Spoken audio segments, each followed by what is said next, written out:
बिस्मिल्लाहिर्रहमानिर्रहीम अस्सलाम वालेकुम। Welcome to my channel car clinic Pakistan. दोस्तों आज का हमारा टॉपिक है, दोस्तों हम बताएंगे इंजन ऑयल लेवल चेक करना है। तो दोस्तों कार है रोल्स रॉयस।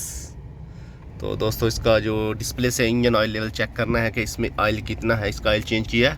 तो वीडियो देखने से पहले जो हमारे चैनल पर नए हैं सब्सक्राइब करें, बेल आइकन को प्रेस करें ताकि नई से नई वीडियो आप तक पहुँच रहे हैं।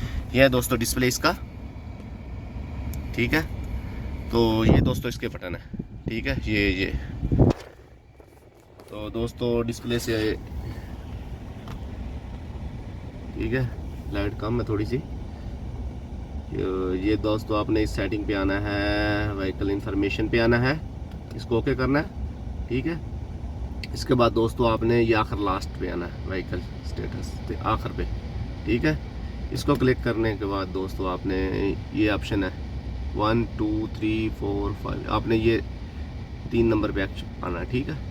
इसके बाद आपने ये ओके कर देना है, ठीक है।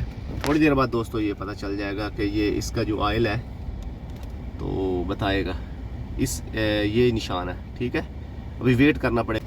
तो इसके बाद आपको हम दिखाते हैं। ओ ये देखो दोस्तों निकल आया, अभी निकल आया तकरीबन कम से कम तकरीबन 1 मिनट के अंदर अंदर निकल आया। तो ये है दोस्तों, इसका ऐसे चेक करना है इंजन ऑयल लेवल। तो वीडियो देखने से पहले जो हमारे चैनल पे नए सब्सक्राइब करें, बेल आइकन को प्रेस करें ताकि नई से नई वीडियो आप तक पहुंचते रहे। दोस्तों वीडियो अच्छी लगी तो लाइक करें, शेयर करें, कमेंट्स करें। चलते हैं नेक्स्ट वीडियो, मिलते हैं। अल्लाह हाफिज़।